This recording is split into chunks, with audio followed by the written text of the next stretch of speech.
Hello everyone, this is Remleiz from 40k Theories, and welcome to this newest episode of Adeptus Podcastus. Joining me as always is Tactica Imperialis. Hello everyone, I survived the edit.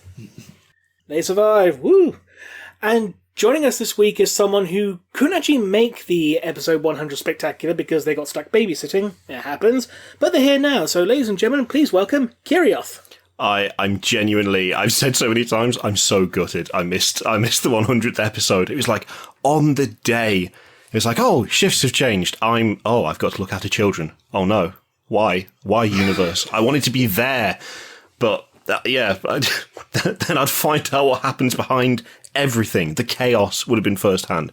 But, I mean, only a week late. It's fine. 2 weeks late? What even is time in this weird... Yeah, time is all sorts of a mess. What is it? What is time? A miserable little pile of secrets. But enough talk, have at you. Sorry. I had to put the Castlevania reference in there somehow. But anyhow, in the news this week, Indomitus went on pre-order and sold out within 5 minutes. It was absolutely incredible. It was one of the most... we knew it was going to go. Everyone knew it was going to sell out, and the only question was how long was it going to take. And I think for the British store, I can't speak for the rest of the world, it was about 15 minutes, including a site crash. Yeah, I ordered my copy, and literally as soon as my order went through, I went back to the main store, the site is down for maintenance. It was like, well, that's fucking lucky then, isn't it? And by the time it came back up, they were gone. Absolutely immediate. I was genuinely shocked, because I knew it would go. No matter what Games Workshop says when it comes to boxes, when it's something that anticipated, a little part of you is always like, yeah, but this is going to disappear quick, right? No matter what happens, it's gonna shift. I really didn't expect it to be that quick. To be honest, I was impressed. I saw a very good meme of, we've made boatloads of boxes. The boat, Gloomtide Shipwreck.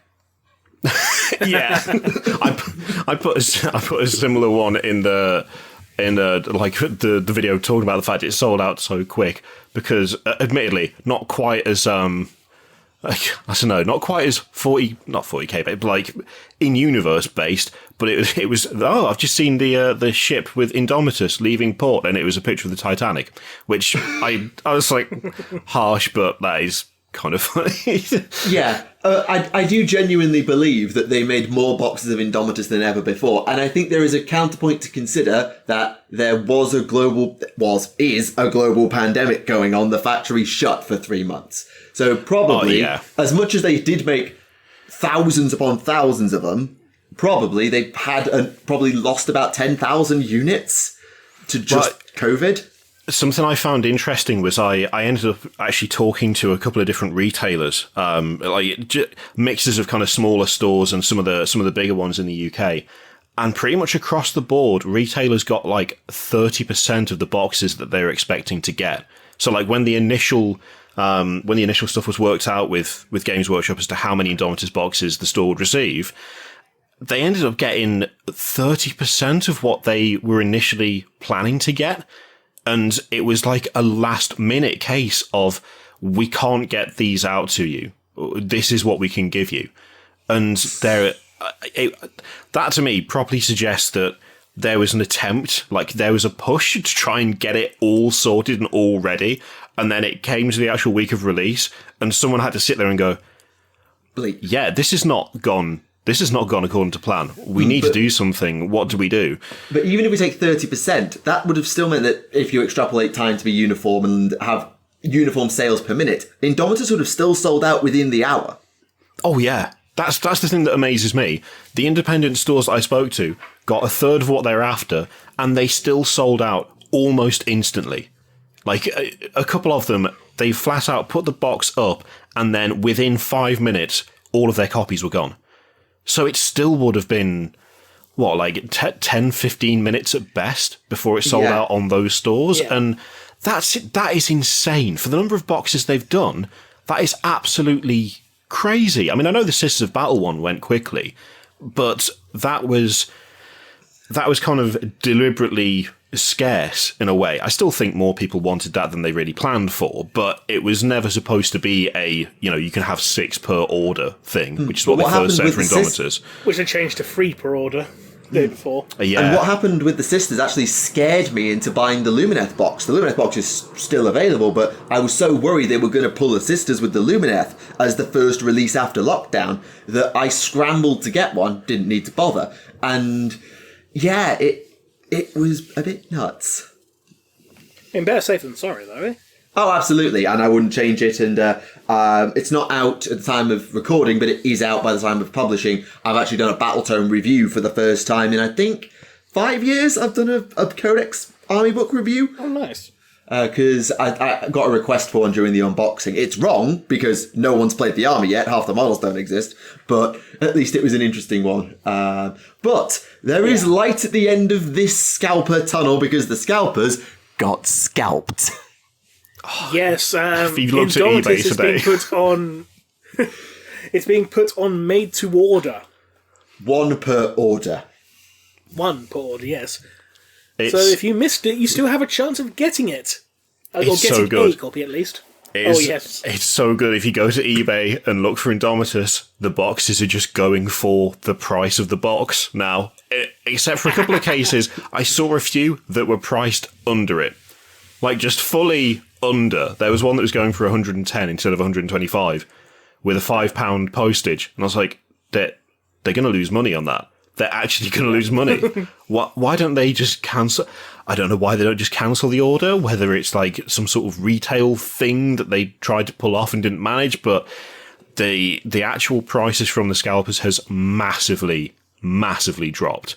The only things that haven't really been affected have been like the ones who split the box in half and sell them off separately.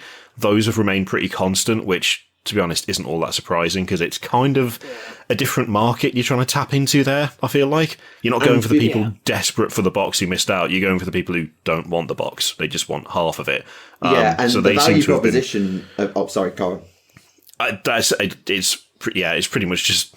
If you don't want the whole thing, then I think those ones don't bother me too much, the ones that split them in half. Nowhere near as much as the ones selling the whole box for twice what it initially cost anyway. Oh, no, of course, yeah. I think the question that arises from this, though, is, was this a one-off because they couldn't make enough, or is this now going to be the standard practice? And if that's the case, then what does that mean for the entire concept of GW pre-orders? Because limited editions now go... If anything else that's limited edition goes made to order, then it's really not a limited edition, it's a limited run. And so, are we going to see this again, or is this a one-off because they couldn't produce enough? Oh, that's a good question, actually. I have to admit, I feel like this one is like a... very much an opportunistic thing, like a welcome one, because it means the people who weren't able to get a box now can, and there isn't like an absolutely insane mad dash, and you're not having to go to eBay and pick up a box for a stupid amount. I feel like this is probably a mix of, okay, well, we couldn't make enough. We're just going to have to cope with the backlash. It won't be too bad. But then they saw how many people wanted it and how quickly it sold out and thought, well, okay, the hit to production in other areas is absolutely worth taking because we know that we can put this up as a made-to-order item and get a shed load of orders. Like, I think it's kind of a mix of trying to provide the community with what they want and being pragmatic and knowing that they are going to sell so many more if they take that kind of hit to their usual production schedule, because that is going to impact it quite heavily. Made to order stuff, from what I've found out from talking to people and talking to other manufacturers and stuff, it's not great because it kind of has to fit around what you've already got planned. And given that Games Workshop have got everything planned out, years in advance practically, and they're on like a constant schedule of producing new releases and like restocking kits that are going out, actually fitting in however many Indomitus boxes more is not going to be particularly easy. But didn't they say with the major order it'd be something like you'll be waiting up to like 120 days or something? Yes, yeah. I would be surprised if people have to wait that long. Although then again, I guess it depends on how many they sell. Like if it turns out to be absolutely insane and they sell the same amount again as initially went up, it might end up taking that long, or they might have to push another release to make space for making more Indomitus boxes. Yeah, I think there's a lot to still come from I don't want to say fallout of this, and I think the response that they get to Indomitus orders in terms of how many do made to order may end up shifting their entire policy on limited releases going forward. I.e., instead of we'll have a huge pile and we'll then do a made to order run for the big stuff, or will this just be, okay, this one is made to order exclusively because it's this? So are we going to see, I don't know, the limited version of whatever AOS 3's launch box is? Because I think they'll go to the launch box formula again. Because definitely. It's worked. It's really, really worked. Yeah. I think they'll go back to that but will they pull the same trick in a normal production cycle? We'll see.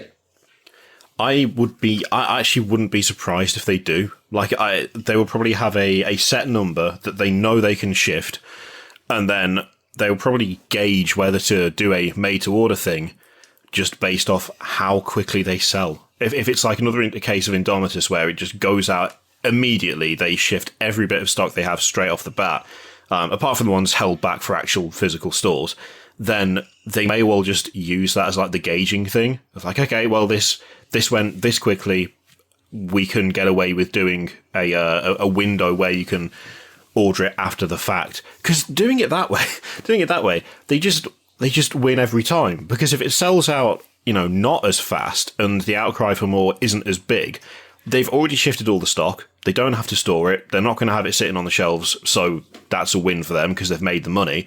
If it does go super quick and people are like, oh my God, why didn't you make enough? Then they can do the same thing again, make a load more money on top, and get that massive input of goodwill. Because everyone went from, another botched release to nicely done in the space of 24 hours. Yeah, it was just immediate. It was like, oh, okay, well, you fixed it. Awesome. I can count. I nearly need one hand to count the amount of YouTubers, and I'm not saying you were blasting them, but yourself, Valrak, Leaky Cheese were all commenting on Indomitus has gone, let's turn on the scalpers and have a word with GW while we're at it, to, okay, F you scalpers, GW has pulled a fast one and screwed you. And that, having that voice from us as a community saying, you know what? Well done. Have a metaphorical pat on the back. Yeah. Yeah. It's obviously still motivated by the fact they know they can make more money off it. It's it's not 100% a goodwill gesture because they know that it will just sell and they'll be fine. But at the same time, I always feel like that there's an attitude, I think, from some that's like, well, this is what they should have done in the first place. But I don't know that really... That's never made a huge amount of sense to me, but only because they're always going to look at the greatest return. And the fact is that the limited edition boxes, generally speaking, sell super well. They could have got away with not doing made to order, and they'd have still been perfectly happy with how much they made because it sold out instantly. But when they do actually go, oh, okay, we underestimated just how many of you wanted this, we will make it available again. All it is just a win all across the board. They make more money, albeit with, having to mess around the production slightly. And everyone just goes, yes, this is what we wanted every single time. If you did this every time, we'd be super happy. I think this is probably going to give them an indication that actually they could do this more often. Maybe not every time, but it's worked so well for them. I haven't seen anyone go, oh, this sucks, being able to buy it after I queued up to, after I refresh the site. Other people getting it is terrible. No, the whole community is just yes, do this again. Yeah, and I think probably the other great scalpathon happens when there's a Siege of Terra book. Remleiz has what he calls his agents basically hunting to get that book whenever the Siege of Terra limited editions drop. Don't lie, you do. Well, not really. I just use the New Zealand site because that goes live, about 8 hours earlier, so I can get the actual page link, just change NZ to GB, and keep refreshing that link. But the point is, I like it. The point being, though, the limited edition Siege of Terra books go like that. If you get your hands on one of those, you are... Lightning reflexes doesn't quite cut it. Yeah. I've made To be like honest, I'm just worried in regards to the Fury of Magnus book, because that's coming out in August, and if it's anything like the Sons of the Selenar novella, it's not going to have a 24-hour warning say, hey, this goes live tomorrow. It'll just drop. And you have to get it, or just be lucky enough to actually see it on the store to get it. yeah.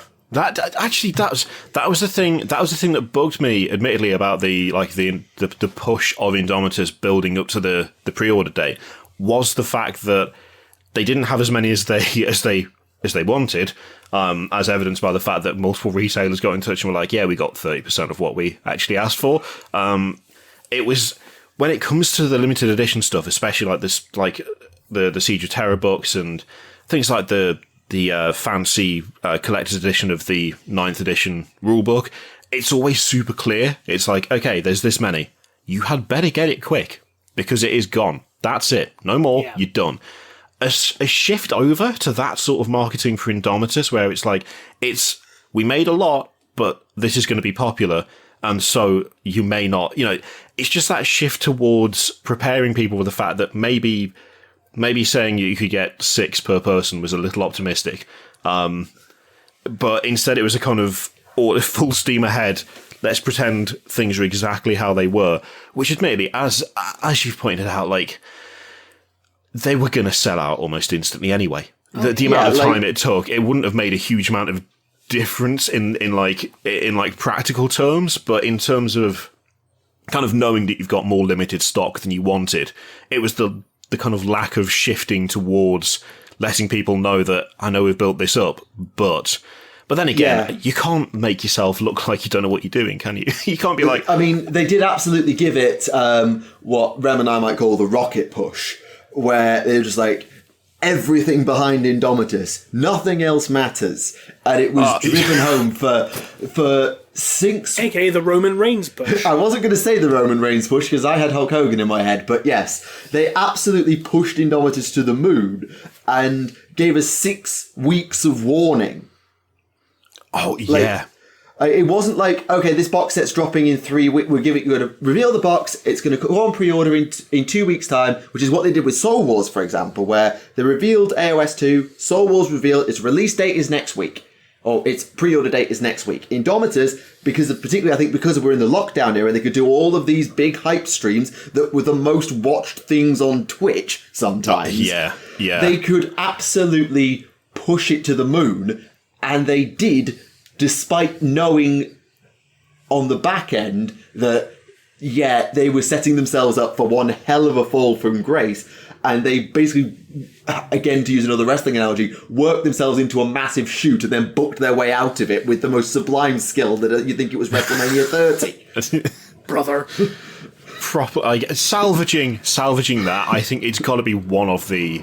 it's got to be one of the best plays of Games Workshop, right? Shifting community the Peter opinion. SmackDown doesn't even compare to this. It's just, but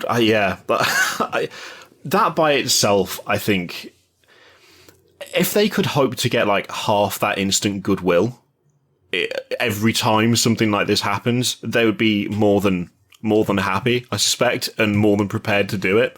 It's a little bit, in a way, it's a little bit weird when it comes to releases as big as this, and the kind of, I say the fallout and then the recovery when they actually put it up for pre-order and did the thing we all wanted. It feels a little bit weird because when it comes to things like this, I'm very aware that my channel, I talked about it a lot, and there's a weird feeling of responsibility where it's I think I'm helping them with this. Not necessarily in a way of you have to buy this, because I always try and remain at least slightly it's fun, but it's still plastic. So it's not the end of the world if you can't get hold of the thing. But when it comes to sudden shifts of, lads, what did you do this for? To, oh, lads, well done. It kind of feels like there's a bit of extra pushing here and there.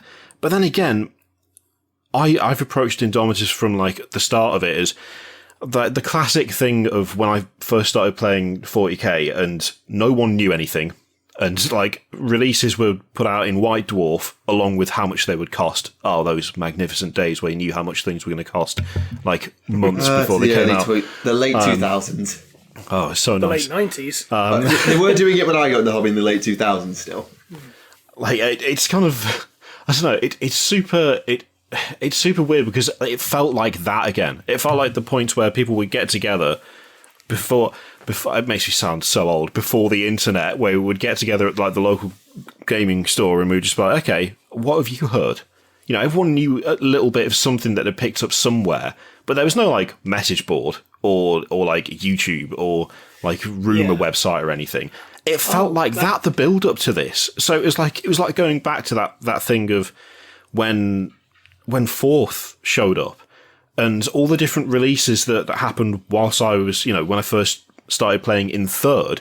It felt like that because there'd been little rumours and stuff for months and months about 9th edition and the starter box, and it could be this and it could be that. It got me fully into the mindset of talking about it on the channel, not because it was particularly like a popular topic, more because it just reminded me of all those times that I would sit there with my friends talking about this stuff and speculating and wondering.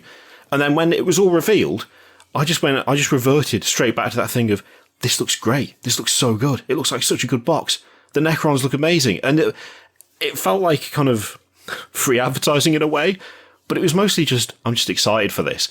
And they push that excitement so well now. Yeah. They really know how to tug on like the FOMO string. It's like, you need this box. This is the best box we've ever done. It is look how good it is. Look how amazing it is. And then pulling out the actual boxes on stream and going through the sprues and the community team being like, we've got the box. They've given us the box. Giving you that full kind of, I wish I had that right now kind of sensation. It was a really well done marketing push because it just built everything up. And even like trying to remain sort of, yes, but it looks great, but it's still just, you know, it'll be fine. It'll be good. I cannot help but kind of realize after the fact, oh yeah, I totally went for it. I didn't get it. Is the weird thing. I talked about it a lot and I thought about actually trying to get it. And then I realized that I have so many things to paint. It's not even funny. And I was going to get I'd already agreed to like have the Necron half off someone. So, you know, give them, you know, split the box. So give them half the cost of the box for the Necron side because they didn't want it. Which then fell through, but it ended up not mattering because I was able to do the same thing with someone else. But like, even though I was massively excited, I was trying to remain calm at the same time of being like, well, I've got a load of stuff to paint. I've got like Adeptus Titanica stuff I still haven't done anything done with. I've got Aeronautica now because Tau planes, and how can you not have Tau planes because they're the best planes? And I was like being super good and controlled in terms of, I'm not going to get the thing. I'm not going to get it. I'm not going to get it. Look how good it is though. Look how good it is. It's like such a weird contrast. And it feels like that kind of build up and then reverting back to, okay, it looked great, but you didn't quite handle the release oh, you fixed it. This is awesome again. Just that switch, it's so quick. And I almost feel a little bit guilty for it because I know that there's a lot of influence that spreads around through like YouTube and forums and websites and stuff.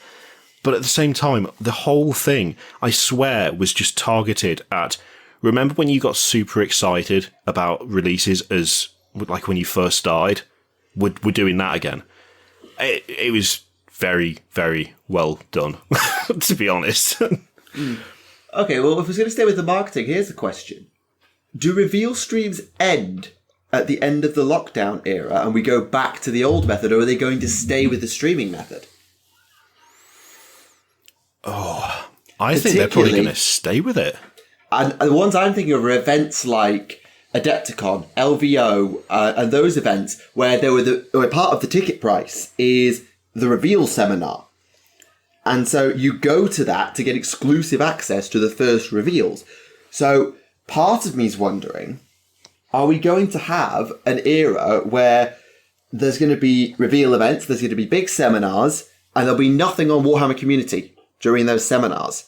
Whereas nowadays it's 1 o'clock post, 2 o'clock post, 3 o'clock post, 4 o'clock post. Here's the drips and drabs coming out the release schedule.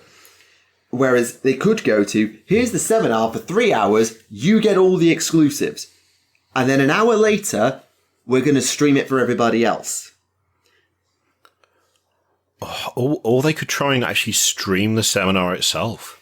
I would argue they wouldn't, just because that devalues the ticket. That devalues the cost of being there. Yeah.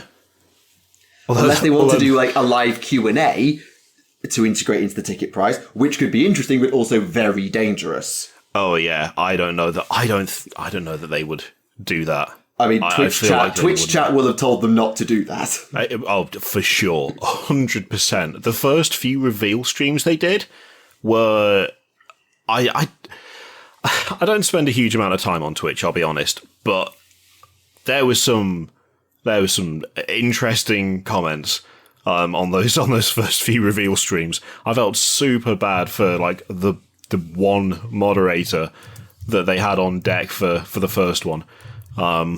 Especially because they leaked everything and dropped the lion 2 hours early, you spanner. That I was amazed how like immensely badly timed that was. It was like an hour, like you say, an hour before the stream. And it was like, oh, we know what they're going to reveal. Nice. Like, who pushed the button? Who pressed it? I don't want to say, like, fire someone, but at least give them a talking to. Because the build-up was like, we're going to reveal some amazing... Oh, you all know what it is. Oh, okay. Although, I did like the fact that, like, 10 minutes before that image appeared, I do this every time they do a big reveal in the vague hope that I'm right again. Because I did... Before they revealed Sisters, like, the re-release, like, whole rework of Sisters of Battle, I tweeted the day before and said, hey, are you guys ready for them to reveal Plastic Sisters of Battle tomorrow? And then I turned Twitter off for the rest of the day. I was being sarcastic. I was being very, very sarcastic because I was like, there's no way they're going to do it. And in fact, I even tweeted on that morning, I was like, this was sarcasm, by the way. It's not going to happen. Then they revealed it and all the comments were like, how did you know? I was like, I'll take it, but sure. I did the same thing with the lion where I tweeted before the image went up and went, everyone ready for them to reveal the lion? And then I thought, you know what, I'll hedge my bets. It could be 50-50. Well, they're not going to do it, but it would be funny if they did. So I replied to my own tweet again. I went, 30k, obviously. And then the image leaked.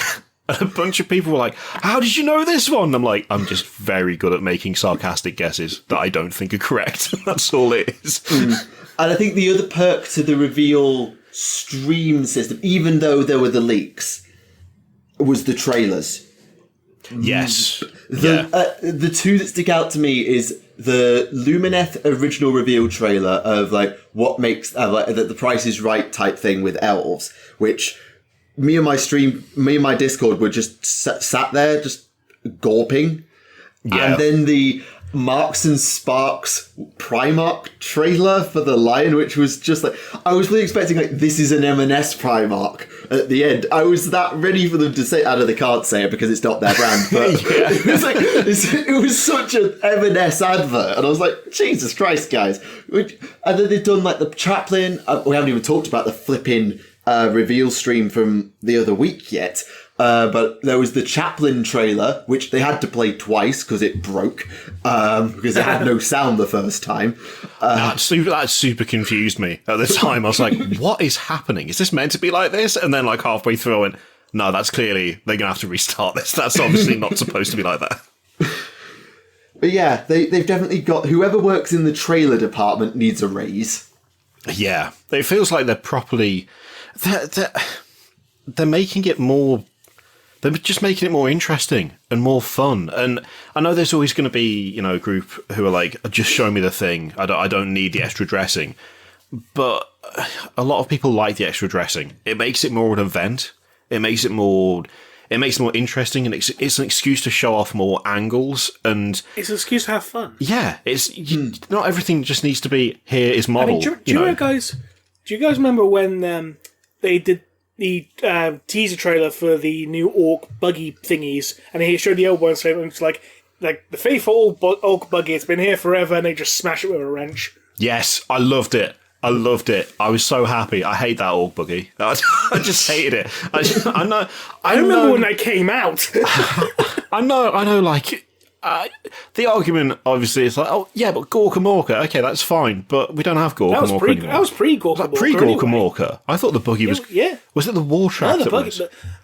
No, the plastic war track was Gorka Morka, and the plastic war truck was Gorka Morka, but the buggy was pre-Gorka Morka. That's even worse. That's made me dislike it even, because it was just like, why is this still for sale? The buggy sculpt, the orcs from that, they were the pre-Brian Nelson sculpts, because it was Brian Nelson that pretty much changed the entire orc aesthetic from the sculpts and stuff with the Gorka Morka miniatures, and then the later 3rd edition orcs.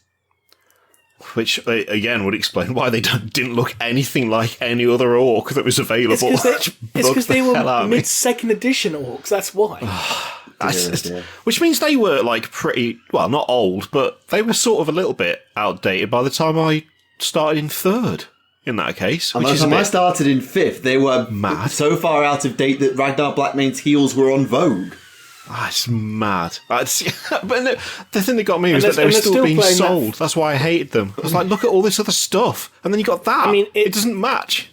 In fairness, at least it's not as bad as that Rogue Trader era Space Wolf Rune Priest and Terminator armor that they're still selling. Why? Yeah. There's a few. There's a few in the catalogue that you kind of look at and you're like, lads, what are you doing? Come on. Just don't. Dante needs the update next, I think.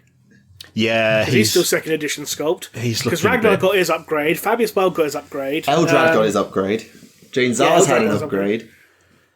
The other Phoenix Lords need one, though, in fairness. They really do.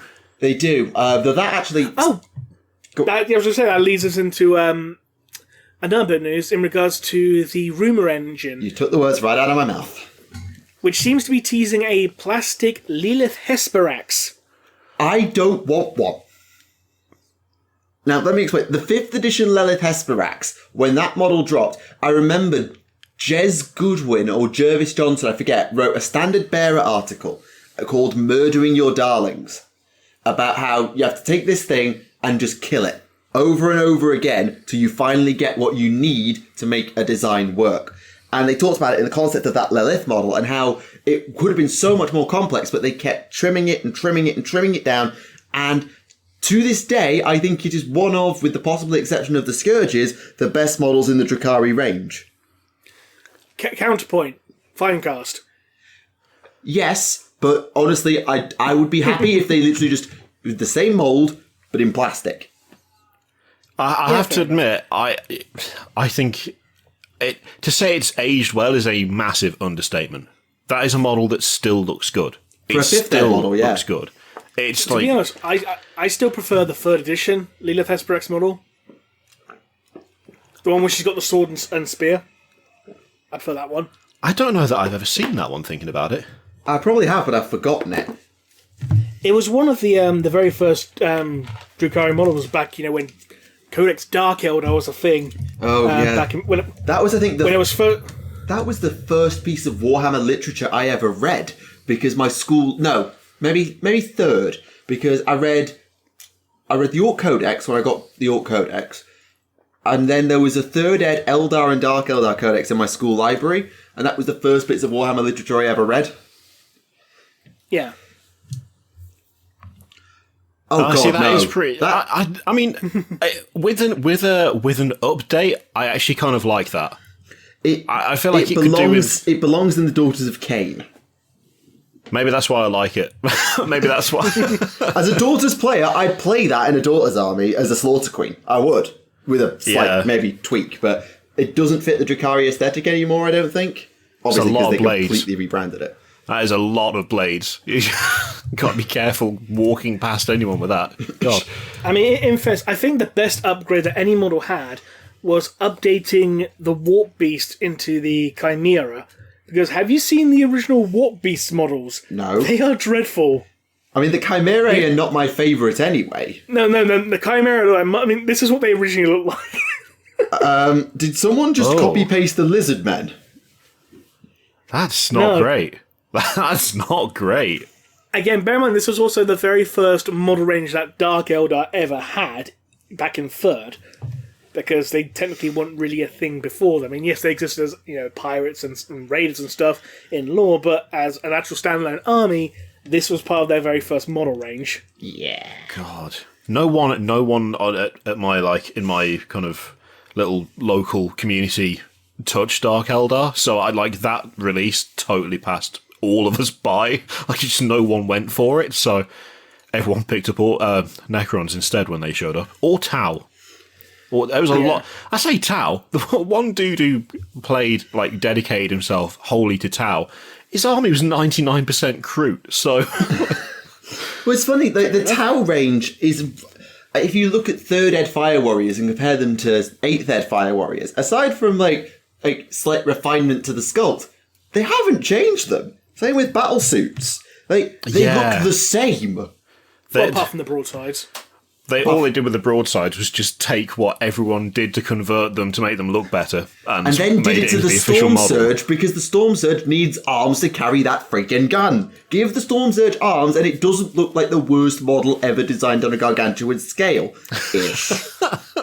I mean, I wouldn't call it the worst. No, I'm exaggerating, but I hate the Storm Surge. I would lump the Space Wolf Flyer into that, frankly. You mean the Kaiser's Assault Ram? I cannot stand that model. I just can't. I know Imperium vehicles need to look like shoe boxes with wings, but even just no. Maybe just add a little bit more, just a little bit more to make it look mildly airworthy.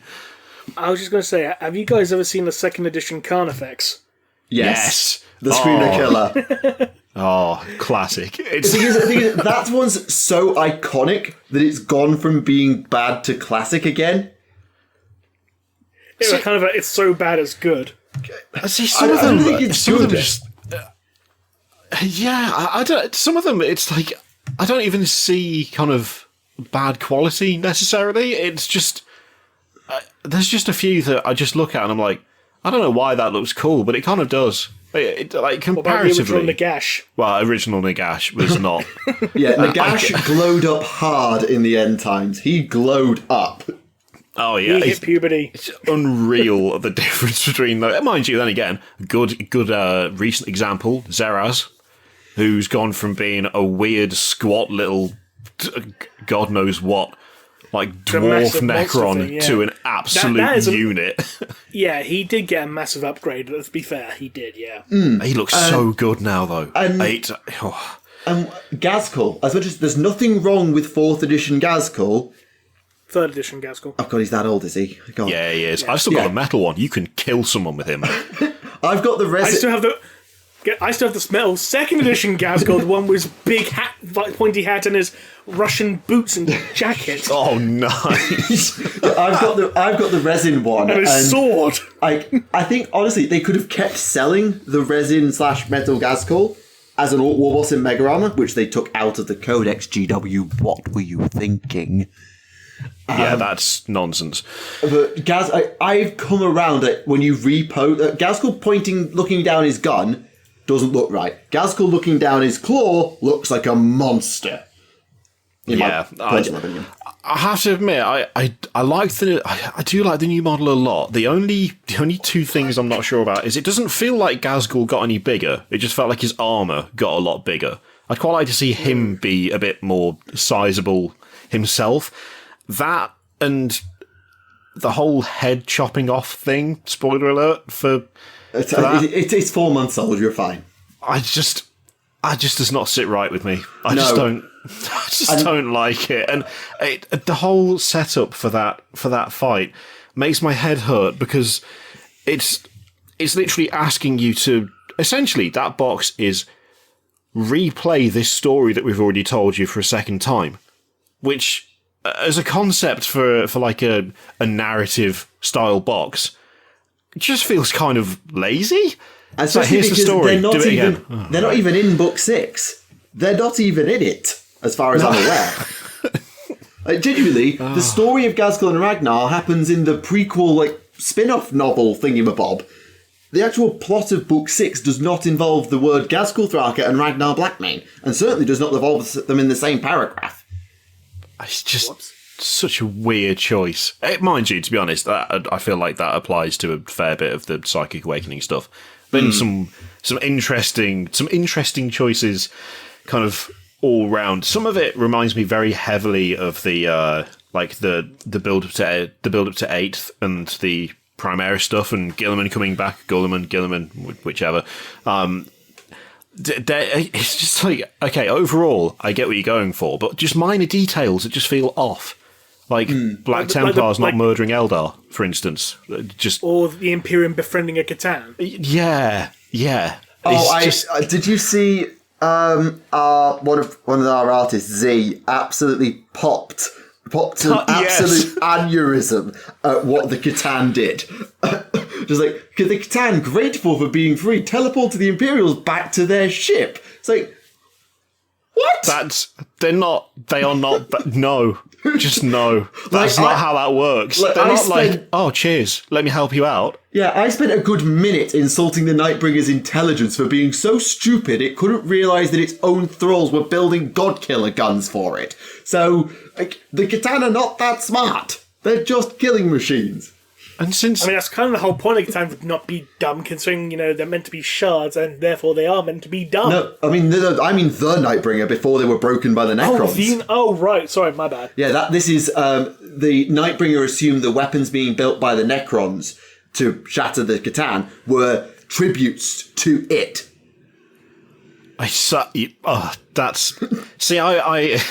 I don't know a huge amount about I was going to say new Necron lore. That's not right, because we now have more new. But, the 5th edition changes. Retcon. When I had my Necrons, they were just hordes of metal, stompy, soulless, flay you alive. Just killing machines. Absolute killbots. They were full-on cosmic horror, which is what I loved about them, because they were just an unknowable, terrifying foe that you couldn't work out what they were doing or why they were doing it, only that you had better hope that you make them phased out or you're going to be dead in a horrible way. And then they got turned into Tomb Kings. Yeah, that was the bit that I feel like, I've said before, giving them some sort of extra personality on top of the kind of unknowable horror angle, I think makes sense to do, because otherwise you've got two factions that are essentially just like the unknowable horror. You've got the Tyranids and you've got the Necrons. One is all about biomass, and they're different in terms of their structure, and their overall appearance obviously is very different, but the concept is kind of similar. But the Tyranids will always do it better. Yeah, it's like they show up, you're in for a bad time, and you have no idea what they're here for outside of a driving imperative, and that's it. Having two armies that just have that as their personality isn't massively interesting, but you don't need to jump straight from unknowable horror to Egyptians in space. That's not really... That is a hell of a leap that didn't really match anything. The only thing that I think I do like in the changes to the Necrons, in terms of shifting their personality, are the Catan, and the fact that the Catan went from being the actual gods on the tabletop to being shards. Because they kind of had to do it, considering that on the tabletop the Catan were kind of shit. Yeah, it made no sense. Even as someone who I am a god, but I can be killed by a lowly Space Marine scout. I ran Nightbringer, and every time I put him down, I was like, what? He's clearly not. I mean, if he is a god, he's garbage. As gods go, kind of piss weak, to be honest. What is he even doing here? Why is he on this table? Why is he in this fight? Let's put it this way: if an Avatar of Cain can beat you up, you know you done fucked up. This being eats stars. Oh, you've got a las cannon. Shit. What? Doesn't make any sense at all. That change, I'm okay with, because it makes far more sense to have far weaker, broken versions of them than it does to plop an actual god on the tabletop and be like, yeah, let's see you deal with... Oh, you have dealt with him. All right, fine. Let's just carry on then. Age of Sigmar would like a word with you. I suppose different universe, different rules. Oh yeah, and I mean, every god in Sigmar is an idiot. I think in my review of the Lumineth book, I gave Teclis a very thorough dressing down. Yeah. Anyway. in other news, going away from Necrons briefly, the Ephrael Stern limited edition came out and sold out faster than all the Siege of Terra special editions did. Like, literally, it sold out in, like, less than 2 minutes. Demonifuge. That's No, it wasn't the Demonifuge, it was the Heretic Satan one. Oh, the other one. I assumed you meant like the colouring book of Demonifuge. My bad. Did you say the colouring book? Coloured in book, then. Sorry. Okay, I now want a Demonifuge colouring book now. The paint by numbers Demonifuge. I would buy it. Hey, next Warhammer Paint Adventures. Paint sexy. by numbers Warhammer. There you go, GW. You can have that idea for free. Number 2, you do red because that's where the brain's fallen out. So No, but the actual limited edition novel, that sold out by 2 minutes past 10 in the morning, and it went live at 10 in the morning. God. It was ridiculous how fast that thing sold out. Yeah, that's crazy. I mean, even for the properly limited like special edition stuff, that's pretty impressive, really. Then again, sorry, go on. It did come with the coloured version of Demonifuge as well as a bonus, which is always nice. So I'm not going to turn that down as well. So you got 2 books there. So yeah, it felt like that got a really good reaction though. Like the news of them kind of re-releasing that, it really felt like there was a huge amount of kind of positive feedback. And oh god, I remember that. It was one of the more popular stories that appeared in that Warhammer Monthly comic that used to come out. I mean, it was a hell of a lot more popular than the Inquisitor story, even though that was written by Dan Abnett. Yeah. Oh, good. It wasn't that Inquisitor story. Good. Pardon, sorry? Never mind. Carry on. I was just saying, it makes you want to have a... I understood that reference. it makes you want to have, an anniversary edition of Blood Quest now. You know, the Blood Angels comic that they used to do. Because they released, the paperback collection in, 2006 and haven't gone back to it since. I wouldn't be surprised if they start going through and kind of going back to this older stuff and re-releasing it, though. I mean, they haven't they, with the vote for a novel? Oh, yeah, that's true, yeah. Yeah, thinking about it, what is it, the third version of the Night Lords trilogy? Oh, yeah, that was a thing. Oh, yeah, the Black Library Character Week, yeah. isn't it? Yeah. Character Celebration, that's it, yeah. Because they're actually doing a re-release of the first Araman novel as well. I haven't actually had a look at this. I sort of skipped this article because I was too busy packing. Let me have a look at this. Sorry. Yeah, so there's the complete Night Lords trilogy in a deluxe hardback box set. That's incredibly difficult to say. And Signs of the Emperor will be released as well. Yes, that used to be a event-exclusive anthology, which I highly recommend, if only for that short story involving the fate of the lost Primarchs. So yes, go and get it, because you won't regret it. They also revealed some more of the Warhammer crime stuff, the Bloodlines novel and the Dredge Runners audio drama.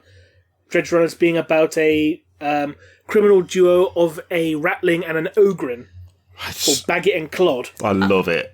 Humans the musical. Good. Oh, that and the best news for people building display pieces or terrain boards with the Horus Lupercal bookends. I saw this, and I saw someone comment, I forget exactly who it was, who said that why couldn't one of them been pre-heresy Horus and the other one have been fully corrupted Horus? Yeah, that's a missed opportunity. If you're going to bookend the heresy, then bookend the heresy. Yeah. Yeah, that's actually a lot more clever than what they did. To be honest, what I would have liked to see, is instead of just being 2 Horus bookends, have one be the Emperor, have the other being Horus. Yeah, that would have also worked. Kind of like yeah. And they also did a Gotrek themed bookend as well, or bookmark rather. Yeah. The Rungate Wars are done, so I hear and half your so-called gods are ready to put their feet up, but they've neglected to remember one thing: this Slayer. Motherfucker. He would say that word GW allowed to swear. I can't wait for them to start putting full-on swearing in books. It'd be great. Between Gotrek and Hamilcar, it would just be Gotrek runs into Hamilcar, it would just be the biggest bleep slinging match you've ever seen. It's just 3 pages of insults. That's all it is. In fairness, some of the books do have swearing in it. I mean, like in Saturnine, for example, you had Jagatai Khan literally turn around and say, "I don't give a shit, not a single shit." Oh, he does, doesn't he? Oh, I forgot about that. Yeah. He basically throws a tantrum because someone said, like, "Oh, Rogue Udon doesn't know what he's doing." He's like, "Get the fuck out." To be honest, I was half expecting to say, like, "I don't give a fuck." I like that as things get more stressful, they're just getting more stressy. It's quite nice. It's, the language is changing, a bit more impatience. It's good. In a way. The thing that the comment about the Horus Lupercal bookends that broke me was that someone said, "Oh, I didn't realise that Lupercal was his middle name," which, just for a second, bookends being his last name and Lupercal being the middle one. Oh God! Shocking. Though, actually, there's one more thing on this character weekend. There, for the first time, and I quote, "in years, a standalone of Old Soldiers Never Die. Caiaphas Cain does zombies." Or fight zombies, rather than doing them. That would definitely be, what is it, Shut up. R-rated? Shut up. 18. You knew what I meant, shut up. Just noticed, actually, quote her in somehow. Guess we're not allowed to talk about the milkshakes. Right, let's get on to something a bit more family friendly and give a shout out to another content creator. Because today, as of date of recording, there was an article about gaming with kids during lockdown, introducing kids to, in this case, Age of Sigmar. And it was done by one of our old guests, a very, very old guest, actually, Scarredcast, who was on episode 8, I think. It was their article. And I guess I'm bringing it up partly because Kiri's got kids. I haven't actually got round to reading this article yet, but I have to admit, I saw the title and I was like, maybe I get... that would be a fun thing to try. And then I remembered my 4-year-old's general kind of attention span to anything that isn't Disney films, and thought, yeah, maybe give it another year or so. Maybe wait a bit. More than fair. It just reminds you of that. Have you guys seen that meme? It's like it's got this person's got this really intricately painted, Forge World Warlord Titan, and it's got like a little 5-year-old kid playing with it. It's like, imagine having as much trust in your kids as this guy. There's no way. There's absolutely no way. Yeah, I can't imagine you ever handing over control of your dread mob to a 5-year-old. I gave my 4-year-old one of the Land Raiders I've got. First thing she did was put it on the floor and start driving it around like a little tank or a car or whatever. But I was like, oh, that's actually kind of cute. The second thing she did was slam it into the wall and go, oh no, it's crashed. And I was like, I'll have that. Thank you. Yeah, Yeet. You can have a Rhino. You can't have the Precious Land Raider. You can maybe have a Rhino, but no, not my Land Raider. You can have something I'm not going to use ever again. How about that? Yeah, sounds about right. I had something and then I lost it. Actually, speaking of kids, have you been paying attention to the Big Brothers comic? No, I haven't. Well, the one that came out today, it's got the Space Marines trying to train this little girl in combat. And they're sort of saying, when in close combat, and it's a Space Wolf, so I'm going to put on a slightly Nordic Scotch accent, I'm going to fail horrendously. Oh, God. Actually, you know what? I'm not, because it'll get clipped, and I'm not giving the animator any more fuel. When in close combat, one must always go for the throat. Well, actually, since you're a bit young, perhaps you could aim for the knees, and the kid's holding, like, a thunder hammer, don't ask how, and just completely, like, chops this training dummy in half. Oh, yeah, I see it. Oh, God, that genuinely feels somewhat... Well, I say somewhat familiar. I'm not training my kids to kill people. It's just the immediate thing of, you should try that... No, you should try a different version of this. Yeah, and the other one, the first one of this second season was auditions, where they're going around trying to find someone to look after this kid. And they think they start with, so I figured you'd be the best person to train this girl because comment is a space wolf. He's like, no worries, I'm right for this. I will teach her to hunt, to slay, and drink. And then they go and talk to someone else. Like, on second thought, no. So instead they go and speak to, I think, a Black Templar. He's like, that thing? Learn to fight? I'll go look for the nearest bunch of orcs and see how many she can kill with it. And then there's just a box of corpse starch. And he's just like, you know what, Space Wolf? I'll stay with you.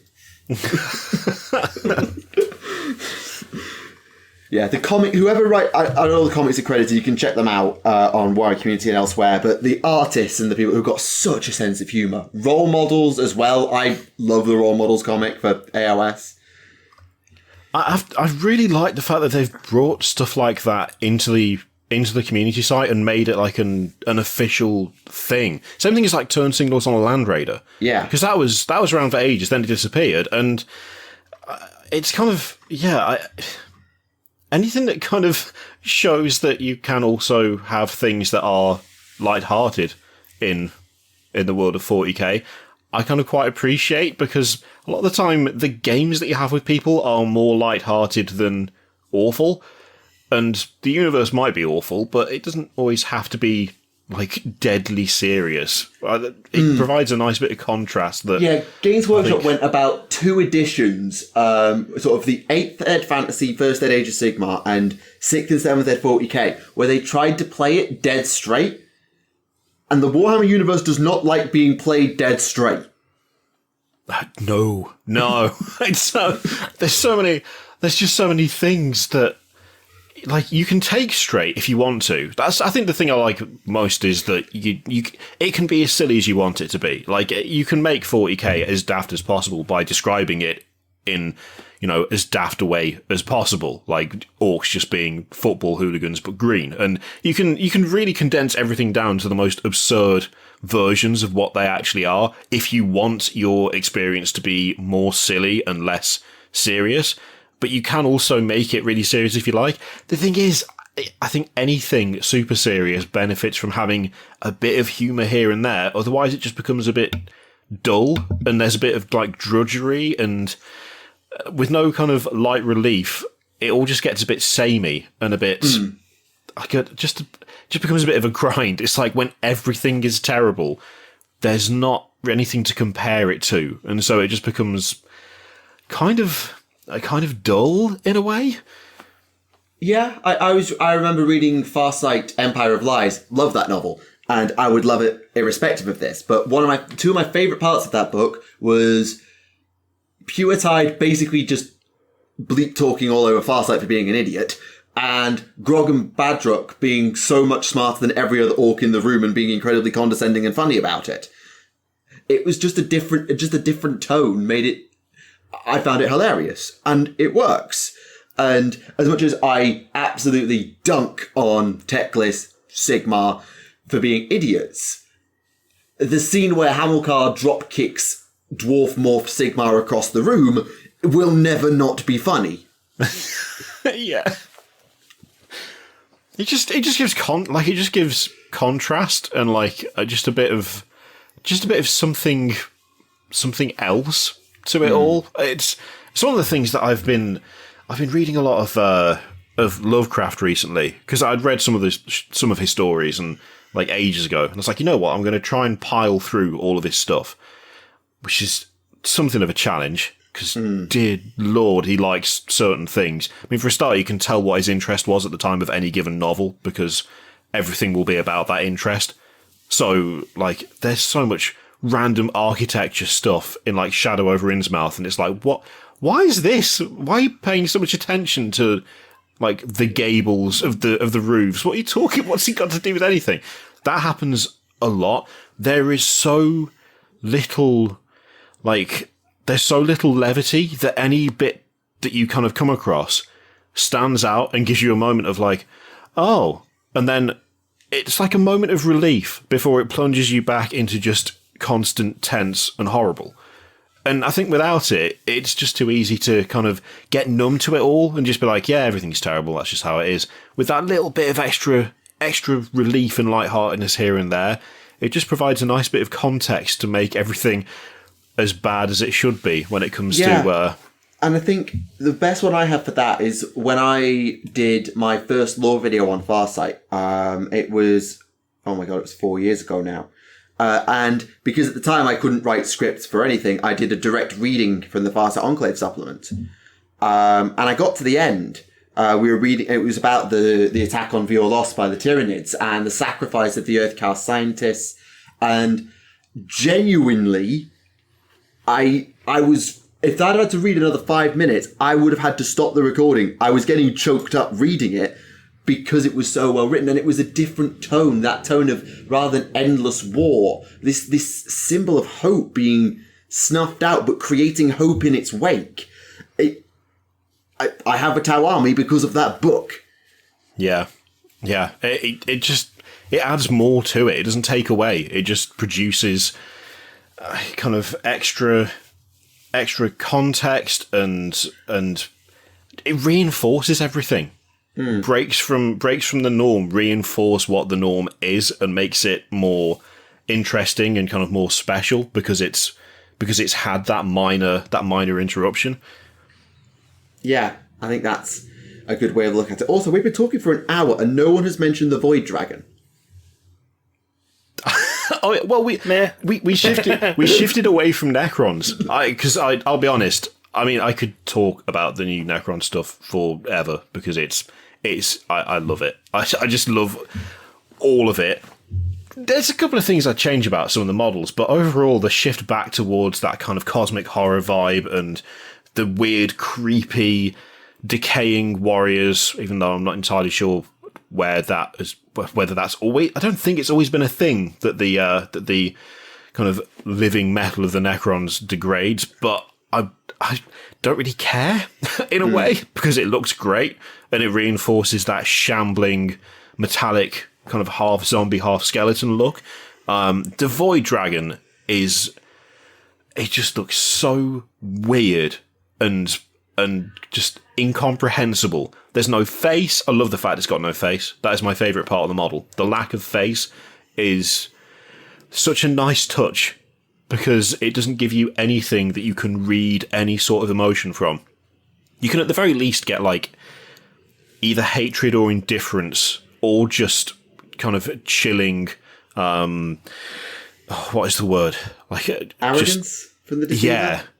Yeah. Like you can get kind of feelings of human emotion or kind of mortal emotion from the other Catan. You can't get anything from the Void Dragon.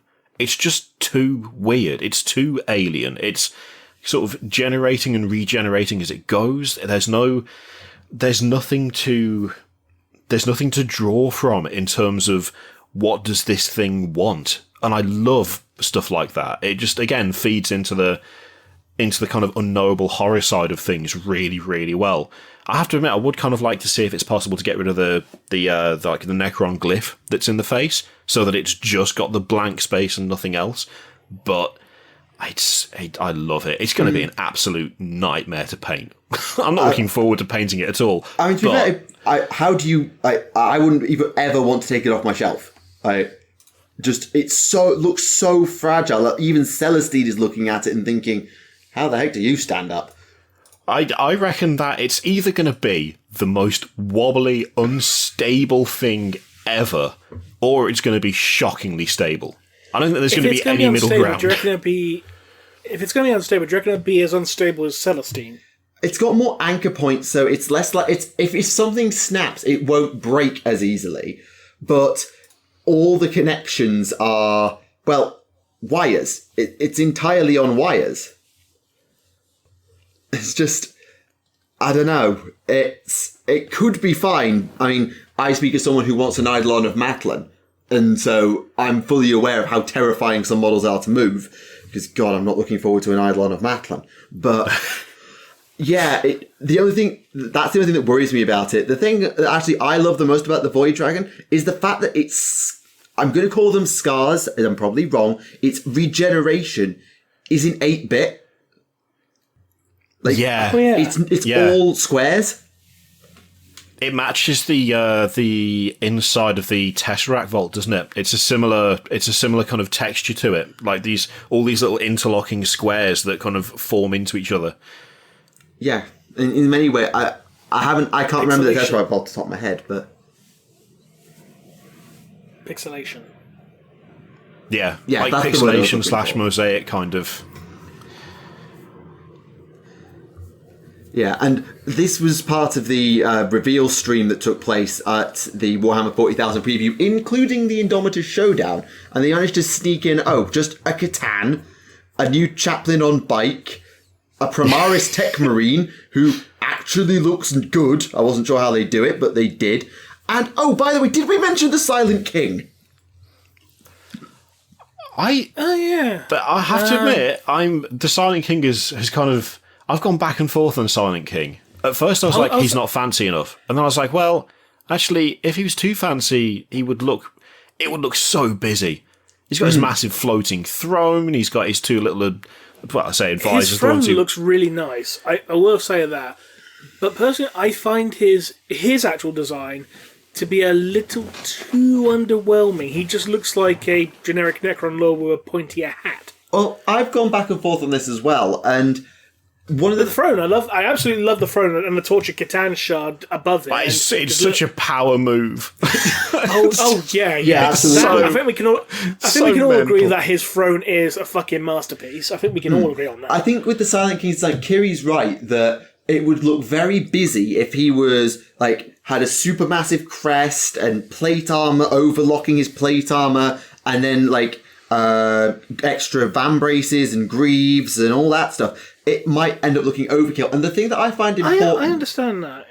Sorry, carry on. The thing I find important, and this is why I had a problem with the Triumph of St. Catherine versus Catacros. Because Catacros is how you do a diorama miniature. That is the gold standard.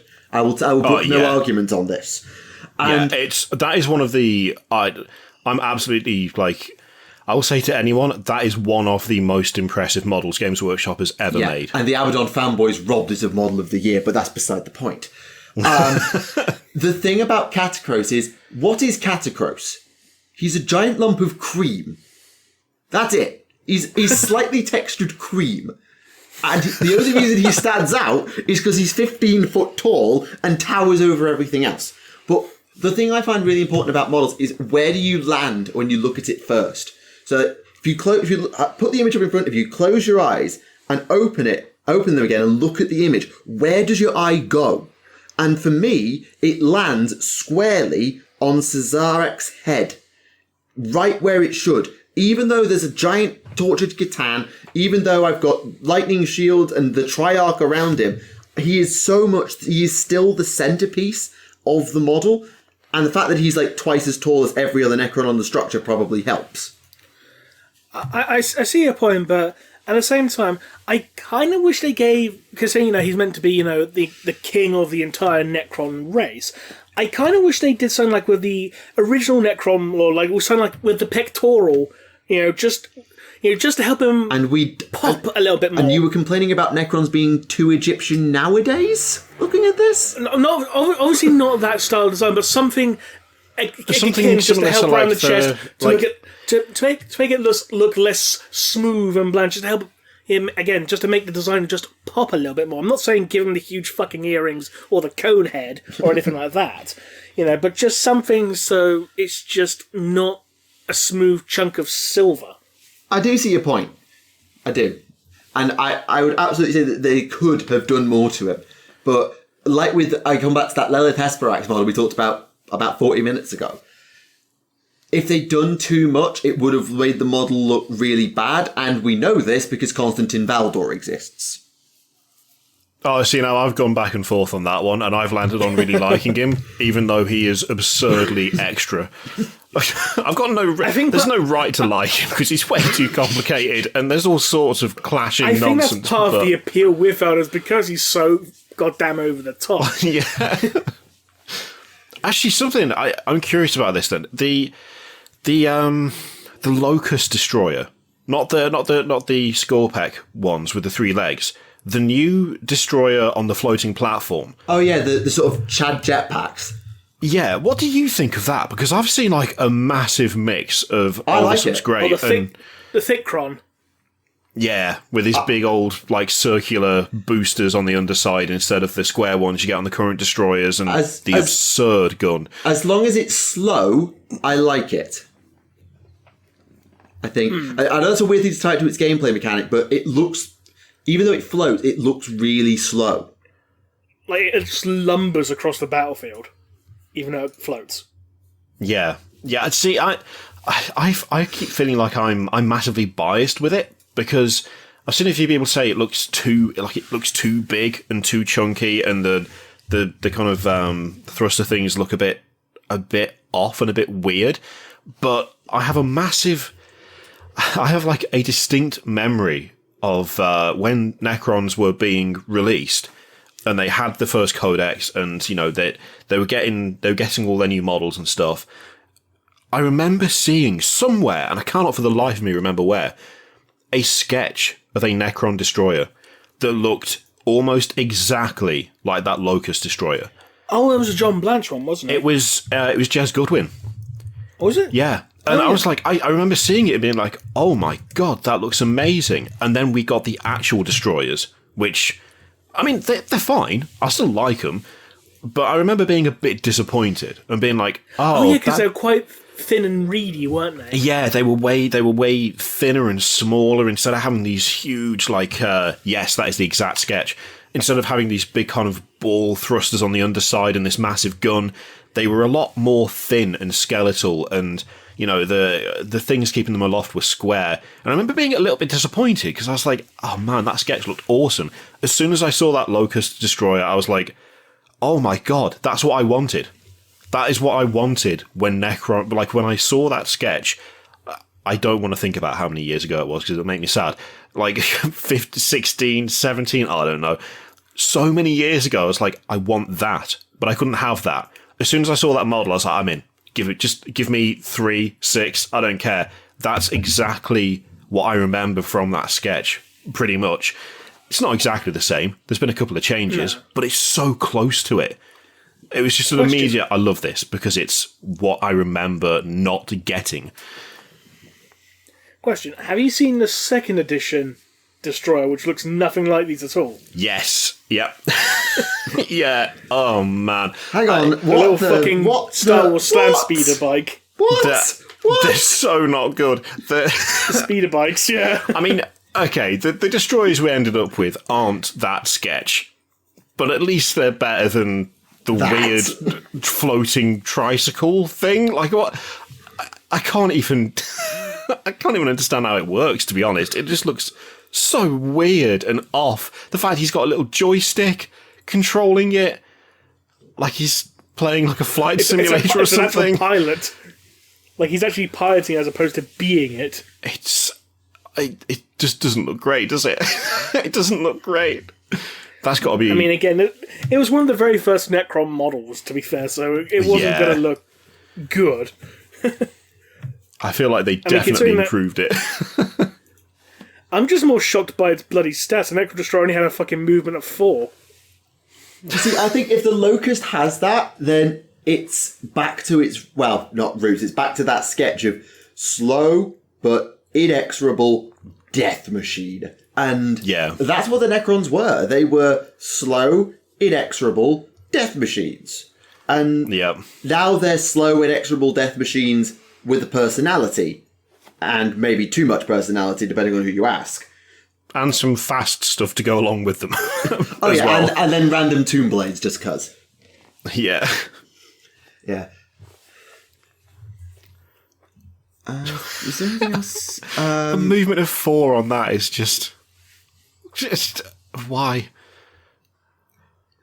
I bet when this was back when pretty much everything had a movement of 4. Yeah, true. Oh my god. I feel like I forget that exists, and then I see a picture of it, and immediately I'm just like, why though? Why? God knows. Let's have a flick through. I'm just having a flick through. Actually, there's another bit of models that we haven't touched on. The new fortifications. Oh, yeah. Yeah. Yeah. I completely forgot about them, to be honest. There's the Hammerfall bunker, which is not a bunker, it's a ginormous turret, Space Marines, get it right. And the Convergence of Dominion, because if there's one thing you count on Necrons for, it's being a bit extra. I love that. I love that name. It is badass. It's so over the top. It's very pretentious, to be honest. Comprised of star steles, part pylon, part waystone, all awesome. With their Convergence of Dominion rule, and transdimensional abductors, and translocation protocols. It's just like... Something disestablishmentarianism. Yeah. Transdimensional abductors is the best weapon name, though. I mean, you know what it does. You don't have to ask. Like, there's no kind of... Okay, well, what does a Gauss flare do? Again, that's another word that I've heard pronounced about 8 different ways, and Gauss. I always get it wrong. It's Gauss. See, whenever I say Gauss, I always get comments telling me that it's Gauss. Well, I went to university and studied the law written by the bloke, and everyone called him Gauss. Okay, that's what I'm sticking with. I'm just going to cite you. Whenever I hear Gauss, I'm just reminded of that giant pterodactyl monster from the Gamera movies, which is also called Gauss. But to be fair, I'm maybe not the person to take on advice, because I'm the one person who refuses to say Rebute because there's no accent on the friggin' E, and I also say Legiones because I think it sounds better. I just don't say Gilliman's first name. That's how I get around that. Are you trying doing about a lore video for 40 minutes on the bloke without saying his first name once? Try it, get back to me. Yeah, alright, that's Big fair. Bobby G. Oh god, that's the Power Rangers villain of the month. No, that's Gauss. But yes, I do know what you mean about the transdimensional abductor not being confusing in what it does. Though the fact that it's strength 4, damage 3. Yeah. I understand. So basically just a more powerful bolter. It's like, this is a gun that's going to rip you off to another dimension. How powerful? It feels like it should be somewhat more impressive stats-wise, doesn't it? It really does feel like it should be a... With a name like that, you expect to be something like at least strength 6 or something, at least. Like, it shouldn't be, I have a 50-50 chance of this Space Marine actually being hurt by my interdimensional rip teleport gun. I mean, then again, there are so many weapons that simply just don't live up to what they should be stats-wise, and there are some that I think are vastly overstated. I'm one of those people, I'm afraid, who's of the opinion that a chainsword should not give you anything because they're terrible weapons. They're cool as anything. They're awesome. The idea of ripping someone in half with a half chainsword, half saw is badass. But even in the books, they clog instantly. The teeth get ripped off if they touch armour. If they fight anything that isn't a chainsword, that is like some sort of power weapon, they are just utterly worthless. They're not good at all. They're really not good. I have no issue with them just giving something like, just +1 strength, and that was it. I mean, what they've given them is strength user and AP -1, because let's be fair, if an orc t-shirt is supposed to be capable of stopping a chainsaw, I'm sorry, no. No, it was still you cannot stop a chainsaw with a t-shirt. Don't like cloth.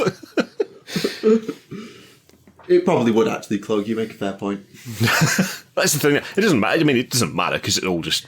Like, what they should do is have, have a, fuel injector running up the inside of the chainsaw. That sets it on fire. It sort of burns off the waste as it comes back through, and also makes your chainsaw superheated. I mean, that should be a thing. And more damage. Blood Angels. Someone get on that now. Blood Angels, please, if there's a come rules on. writer listening, just do that now, immediately.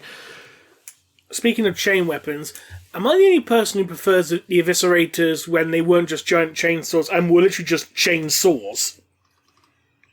As opposed to chain swords. Yeah, I really like those. I really like when they were just open-bladed, just a massive chainsaw. That's cooler.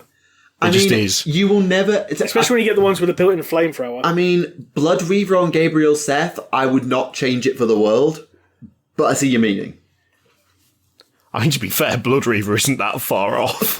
No, but it at least has the decency to have a handle. Yeah, it's got a nod towards being a sword, but I'd say it's pretty close to just being the bare minimum of just blades, like teeth going very, very quickly. Actually, that's a point. Considering how weak and pitiful chain swords actually are in lore, why are chain fists so good then? Power fields. It's just a chainsaw at the end of a power fist. Power fields. Yeah, I think if I could be totally wrong. If I remember right, don't the power fields go like across the fist and like into the chain section as well? I'd have to so do they're the like reading. stronger. I'd have to do the reading. How's the power fields stopped it from clogging? No, because the power fields up. are an electric field. So if you're constantly passing a high energy electric charge through them, it's kind of like plasma burning them. So you're constantly burning off the debris. Okay, fair, but how do you stop it from like, you know, shattering the teeth on shit like every other chain weapon? Because it's a power field, it cuts through stuff anyway. So it's kind of I don't know about shattering, but I'm guessing what happens, and I don't quote me on this because power fields don't exist.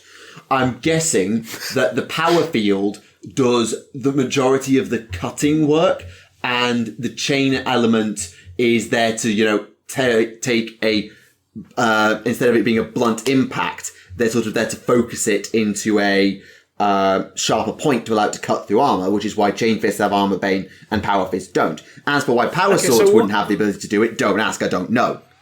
Okay, so why put a chain blade in the end of power fist instead of just putting a power sword in the end of the power fist? I mean, rule of cool. I was going to say 100% cool factor. I reckon it's just the same as like as well, like a power axe or a power sword or whatever. It's like it's the same principle, but it's just being applied to lots of tiny blades instead of one long blade. Which again, then just begs the question: well, why? But I mean, to be fair, if you want the ultimate worded, I am just done with your shit today, the power maul will not be talked down to. Just particularly the ones carried by, not like the Crozius, like the actual power mauls that you see like on the like the demon hammers and stuff like that. They're just the ultimate worded, I am just not having any of your trash today. Bang! Oh, that reminds me as well. When are we actually going to get models for chain hammers? Because they do exist in lore. Chain hammers? Chain hammers.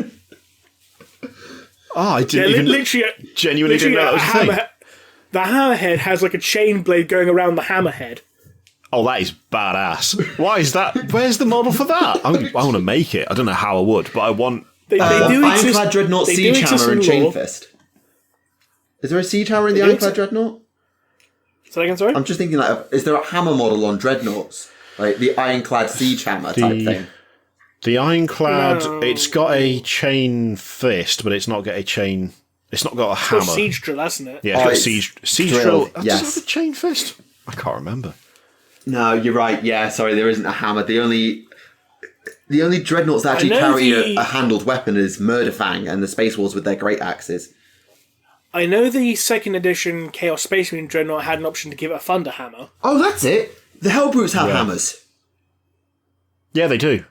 Yeah, because they've got the like the arm of the Hellbrute is grown up and around the haft of the hammer. So there is a hammer available. Yeah, I've give it a the chain reason I hammer. put it in Dreadnoughts is because do you know who you're even talking to? The Lord of the Dread Mob. This is one thing where it's like the only problem is there's so many damn Dreadnoughts now that I have to take a minute and think, okay, well, no, it's not in that kit. If that weapon does exist, but is it in this one or that one? The other downside being that again, this is one of those things where so much changes. Where I had Dreadnoughts when I first started playing 40k, and then I didn't have Dreadnoughts for ages, and then I started getting Dreadnoughts again, and there's like 8 bajillion variants. There was like one. There was like one Dreadnought, and now there's just a million. And I'm like, I had to do 2 separate lore videos on Dreadnoughts, one like 20-minute video on Space Marines, and one 20-minute video on everyone else. There's that many. It's ludicrous. I mean, it's great. I love it. Clearly, given that I just ordered the start of a second Dreadmob because I want to. Damn it, Kirioth. Well, I decided I'm fine with how my current Dreadmob is painted, but I've picked up a load of different techniques since then. Like, my painting has got, I would argue, significantly better. And so I'm not going to strip 25 Dreadnoughts and start again. That's that way madness lies. And Yes. I can't be bothered with that. It's just so much work. But I know how I would convert some other Dreadnoughts now. So there's 2 Redemptors on the way. I've already got one built. And I'm just starting all over again with a second Dreadmob. So this time, more sensible. Because I'm just going to do 3 of each. So that's less. There's less room for just an explosion of Redemptors, for instance, given that I currently own 8. I feel An like... explosion of Redemptors. There we go. That's what we should call them, because they kill their own pilots. We'll call them an explosion of Redemptors. That's a good one. Yeah. And I am now just checking, and you could totally... That chain hammer does look good. You could totally take 2 chain fists off the Ironclad and put them together to make a hammer using either the haft of the Hellbrute hammer or the Grey Knight Dreadnought hammer. That would work. Oh, it's a grand totally hammer build type that. thing. That would absolutely work. So, thank you for that idea. That is probably going to happen now. Yeah, there's going to be some Twitter. You're going to be tweeting for the next few days about this crazy idea, and everyone's going to be like, "Where the hell did you get that idea from?" I'll just be like, just wait. You'll find out. I'll link you when it happens. You'll know. Yeah, very fair. Is there anything else in the news? Because we talked so much, I'm just trying to make sure we have actually clipped most of the news. Warhammer Underworlds has a new roadmap, including a multiplayer expansion, the Daughters of Cain and Ironjaw's second warband, and some other stuff. They've laid that out for the rest of the year. They've been doing a feature all week about the Crusade system. Can't say I've kept up. There was a series of FAQs for Warhammer 40k to set them up for 9th edition. And there will be a set of FAQs to nerf most of the problem armies in Age of Sigmar because the General's Handbook was written too early. They also did... No, genuinely, they wrote it before they dropped Cities of Sigmar, and that came out in last summer. That's when they wrote it. So that feels like jumping the gun significantly. It's one of those things that they write the handbook at a time, at such a point when they're ready to, but it's written so much early because they have to get it through all the printing and balance passes and all that stuff that half the armies aren't even out to be tested yet. So they cut it off at this point at Cities of Sigmar, meaning that Ossiarch, one of the most powerful armies in the game, Seraphon, the most toxic list I've ever seen in the world, and a lot of the problem armies are actually untouched by the handbook because they came out too recently. So they're going to address that, I think, in an FAQ soon. They also did a bit of extra lore on the Necrons, and sort of codifying that the Silent King is definitely back because of Tyranids, with his logic being that if the Tyranids eat everyone, then you can't undo biotransference. Which is fair. I'll give him that. Yeah, and it also shows a fairly sinister overall goal, doesn't it? And also the Pariah Nexus. I don't know if any of you have read Psychic Awakening 9, but the Pariah Nexus is not just a blank zone. It's worse. Yeah, it fully, like, just wrecks the... What is it? Like, the... I want to say, like, emotional response. Like, it just makes people shut down, doesn't it? It doesn't just, like, have the same effect as, say, like, the Sisters of Silence near someone where you feel queasy and things aren't great. It actually totally introduces a, like, blanket of apathy. Yeah. That means people just ignore eating, drinking, trying to, like, all just be human beings. They just lose the will to be, which is dark as anything. So to quote the article, any living creature finds themselves afflicted with a numbing despair that only worsens until they become little more than a mindless husk, the perfect vessels for experimentation on the reversal of biotransference. So basically the Necrons have looked at the Reapers from Mass Effect and gone, okay, here's how you do it. Like, we see your indoctrination theory and we'll raise you sapping the life out of everyone to turn them into experimental subjects. Like, stuff like They were already better than the Reapers, and I actually really like Mass Effect. But I'm sorry, they're not. They're better than the Reapers. They already were, and this is just like looking at the Reapers' indoctrination and going, "Sir, dude, we can do this way better than you can." Yeah, sorry, BioWare, but GW's got you on this one. Even just the concept of that again just massively adds into like the horror aspect of the Necrons again. It's just drawing it back towards the third edition. Now, can we have Pariahs back? Oh, I don't want Pariahs back. I know I've got a squad of 5 Pariahs somewhere in this house, but I can't find them, and it's bugging me because Pariahs are awesome. And the worst part is that when Psychic Awakening 9 was called Pariah, and it was about Necrons, everyone's immediate assumption was, Pariah's confirmed! I did that immediately. I did. And it was just, actually it's Ephrael Stern and Kaiginil are the Pariahs because, and it's the Pariah Nexus. It's like, G-dubs, you literally served yourself up a short ball, bowled wide. All you had to do was put it over the terrace for 6. And you straight away nicked it behind to first slip like a spanner. Sorry, I've been watching the cricket. I mean, is it any worse than, with that Horus Heresy short story about Malkador, and there was like a chapter called Sensei. It's like, for God's sake, GW. Like, they set themselves up so many home runs, and then just... Sometimes they don't hit them. Sometimes they do. And yet, this is the same series where they... Like, someone found out that one of the books was War of the Spider, and I was like, I mean, that's got to be Fabius Bile, right? It's got to be him. He's named the Spider, surely. And then everyone went, no, it's not going to be him. And I conceded. I was like, yeah, you're probably right. They didn't drop the ball on that one. They brought him back. Didn't just bring him back. It gave him his own little army, essentially. Yeah. With the creations of Bile. They absolutely nailed it with that one. So when it came to Pariah, it was like, yes. Oh, yes. Pariah's about... Oh, shit. And Saga of the Beast, it's like, hello, orcs, Saga, Space Wolves. Okay, is Gazgul going to get Prime-orked? And we were like, yes. Yes, he has. Except, no, he hasn't because you killed him.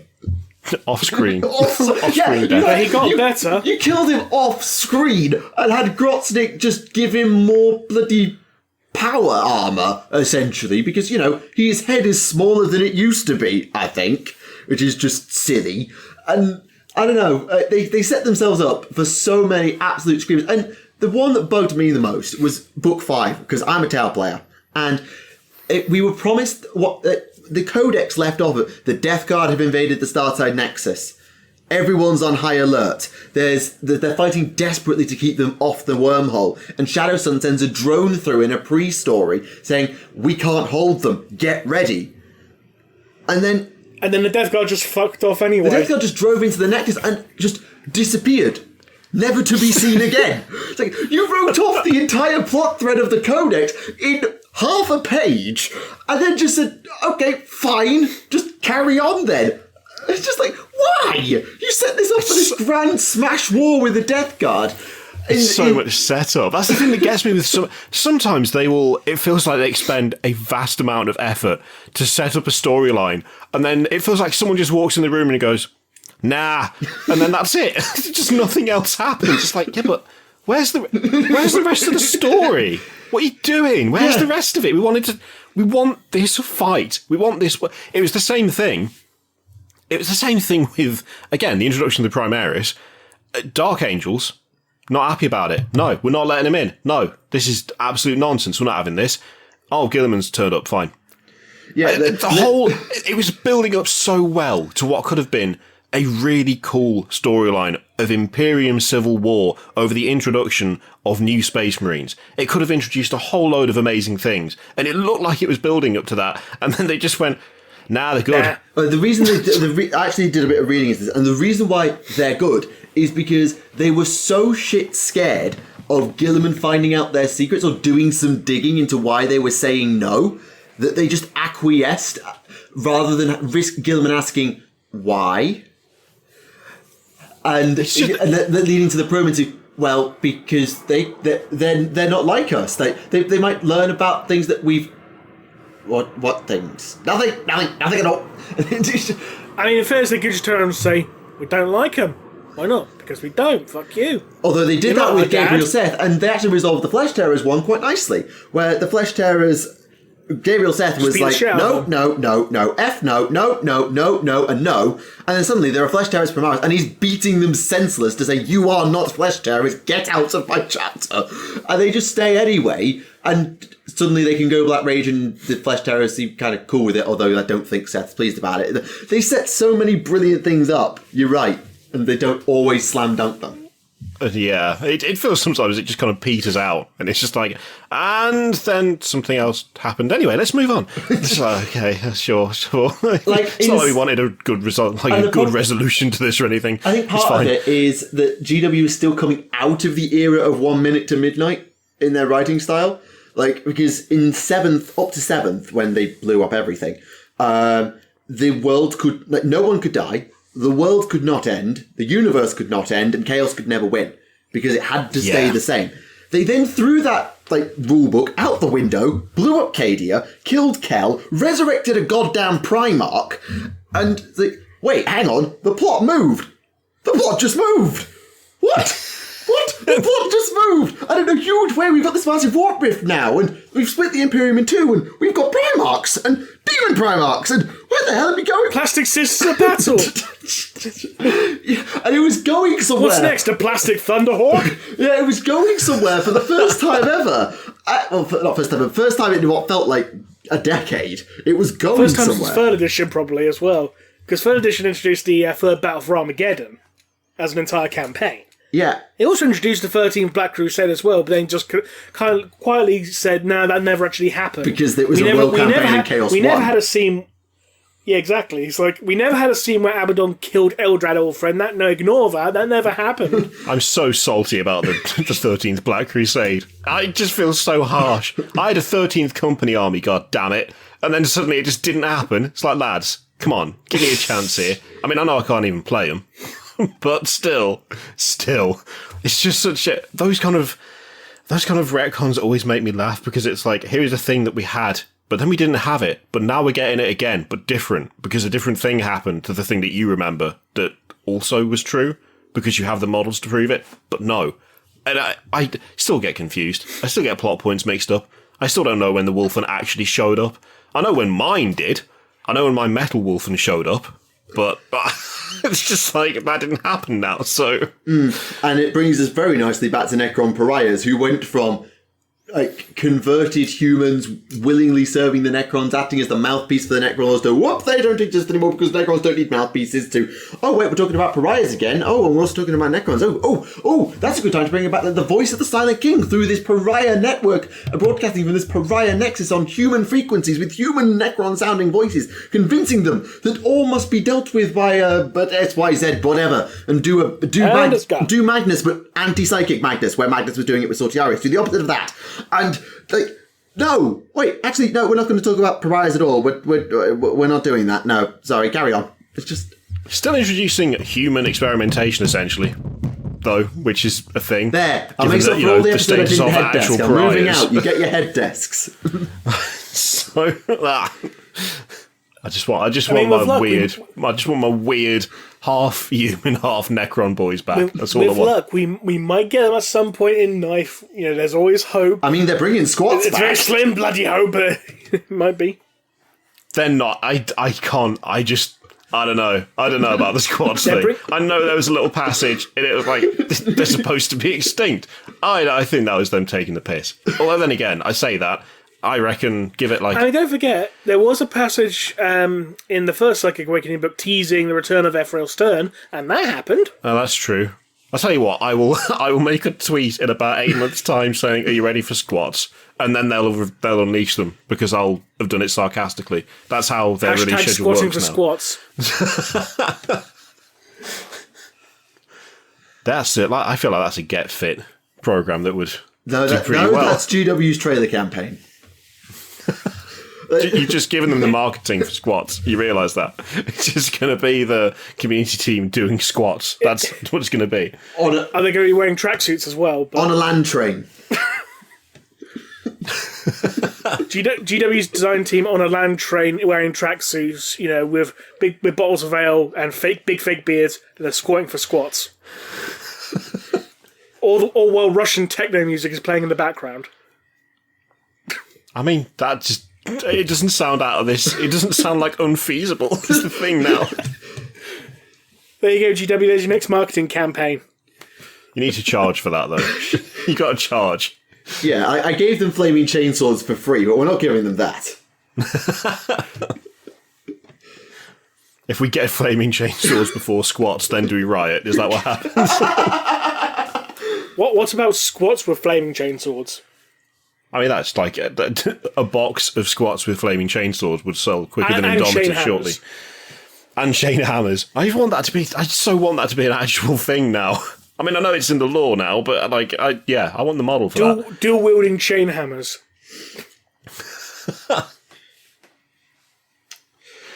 Oh dear. All the while Russian techno music is playing in the background. Because why the fuck not? Also, we've been going for nearly an hour and 45 minutes. I think this happened last time I was on. It's my fault. I do apologise. No. I will not have a complaint about the show going on all kinds of random tangents because, well, as much as I do enjoy getting through the news and discussing the books we've read, and I realise that Rem has not had to talk about a book for the past 2 episodes because episode 100 was a thing, and we could probably be here all night, but I've got to pack up to move house. I really love it when the show just goes in all kinds of random directions. That organic, tangential flow of nonsense. As much as I play the air quote straight guy on the show, trying to constantly drag the guests and Remleiz, drag them to getting through the news. I love it when the show goes off the rails. The episode with Voldemort was such fun to record, and I swear we didn't actually talk about half the things that we would have done on a normal show if we'd have just followed the standard order. Yeah. And guess who do tangents are the best guests, because it means that we don't have to think of stuff to talk about. And at the end of the day, it just becomes talking about the thing that you like, which is... there's not really that much you can do to make a better evening, really. Just talking about the thing that you like with other people who like the thing. I mean, I can think of a few things, obviously, but, it's, in the grand scheme of things, it's not bad. Yeah, and one day I would love to do this. It's if I had the skill to record a podcast while playing a game on tabletop sim, maybe not against one of the guests, or maybe against one of the guests at the same time, and just have a second feed running of recording this tabletop sim game while I'm podcasting, and just being a proper night round where you've got all you would before lockdown and all this stuff, where you get your mates round, air quotes, if you're old enough, you get the beers in if that's your thing, and you just chat absolute junk around the table while you play.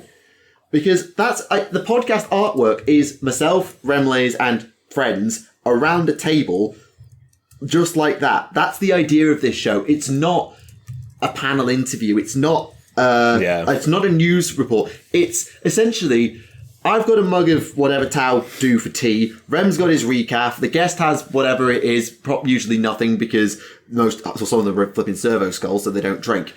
And it flows, and I love when the show flows. I think they're my favourite episodes to film. Personally, the only downside in this specific circumstance is it's really hammering home just how little just playing 40k and talking has happened for the last apparently actual eternity, which it feels like it. And I remember the last time you were on the show was about, I think it was episode 60 or thereabouts. Maybe it might be as early as episode 52 when you came on the show last time. Yeah, think about how long ago that was. And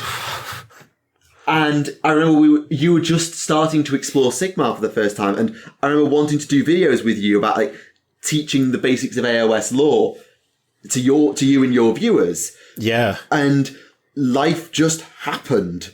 And suddenly here we are, 40 episodes later, that never materialised. And it's a real shame that a lot of the people that we get to talk to, I'm still not involved with TTS, even though I've spoken to nearly everyone who's ever had a voice role in it. And I'm friends with about 80% of them. Aside from Warp Time Radio and Podcastus, I've never done anything with Scarlet and Storm. I've never done a video with you, even though, even in the days where I don't have time for YouTube, I always check what you've uploaded, because normally it's at least going to be entertaining, even if it's news I've already read. It's entertaining version, and the first reactions I go to after events, because I don't do my thoughts on immediately, so I go and check the people who do. That's usually you. So I love doing this, but it also reminds me that look at all these lovely YouTubers you could be working with. Look at all these video ideas that you're coming up with, all these series you could do. Oh wait, you have a life. Yeah, it's time, isn't it?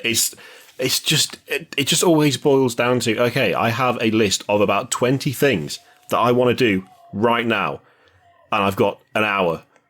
Oh, okay. I push some of it to tomorrow, and then you push it, and then you push it again and again. Like, there's been so many points, like, especially during lockdown, where I've thought to myself, okay, well, everyone's at home, like, people can't go out to work and stuff. This is a great time to do more, like, collaborations and things. But then there's been no one to watch my kids. So I've spent, like, most of the last few months doing that. So it's gone from, okay, other people have got the time. Oh, no, and now I don't have any time. Yeah. And then as soon as this changes and everything goes back to normal, everyone will have more, like, less time because they'll be back to their normal routine. Yeah, I'll have a little bit more, but then it's still not compatible. I've worked through most of lockdown doing the last bits of my PGCE. I've finally got the last bits and pieces ready to start planning for my new job in September. And so I've had this lull of essentially what was June, where nothing happened. I didn't have a house to move to. I couldn't start my new job. I could just paint models and make videos. And I made so many models that I filmed a 30-minute showcase video of just models I painted during lockdown because I had nothing else to do. And yet I'm thinking of all the things that I could have done. I could have done AOS lore with 2+ stuff because I really enjoy their content. I could have done AOS stuff with you. I could have done tabletop sim games against super anchors who was super into that sort of thing. And I could have done... Well, I couldn't stream because my Wi-Fi is garbage. But all those things that you want to do, and that's why I love this show. Because whether we've spoken to them once for an hour like we had when we had Markiplier, or 90 minutes when we had Duncan, or it's people that we've spoken to so many times that I could probably tell you half their personal life. That's a lie.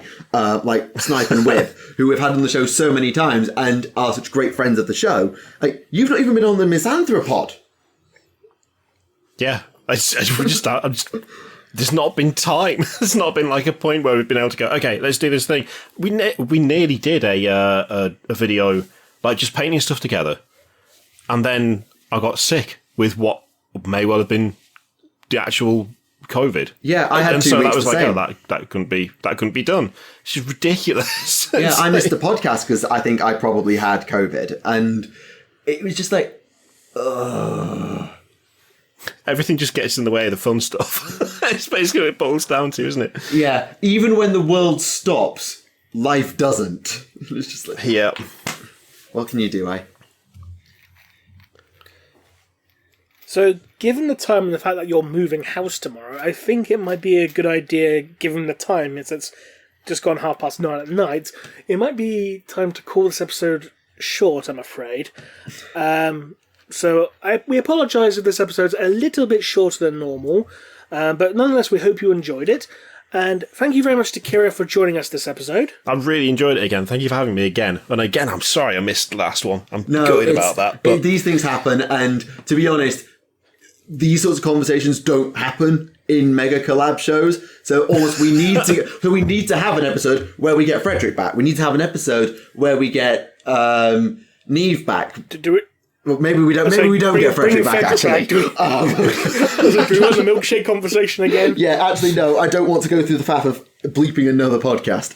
But I mean, that's just going down another rabbit hole. But yeah, honestly, as much as it is great to have those people together on one mega show, sometimes just having the long form conversations like we've had with yourself and we had with Baltimore on episode 98, they're just as good, and hopefully we won't leave it 2 years this time before we get you back on. Yes. It's. I don't know. Has it been that long? Has it actually been that long? Oh God! I don't think it's been that long. I think your episode number, I think, was in the 50s or 60s, so it's nearly 2 years. It's certainly over a year. Yeah, I think you're right about it being over a year at least. Yeah, because I was at my. You were last on episode 73. Was it 73? Was it that late? Oh, it was it's because I've already been on once before that, but the audio was mangled. Yeah. Because this is the third time, isn't it? Because the first one, the audio kept breaking It was last year you were back on. Yeah, because I was at my parents' new house and they moved in summer of last year, so yeah, it was only a year ago. Yeah, so that's not too bad. Pretty much a year to the episode. But yeah, that's that. So, until next time, ladies and gentlemen, this has been Remleiz from 40k Theories. This has been Tactica Imperialis. And Kirioth. And we'll see you again next time. Bye-bye.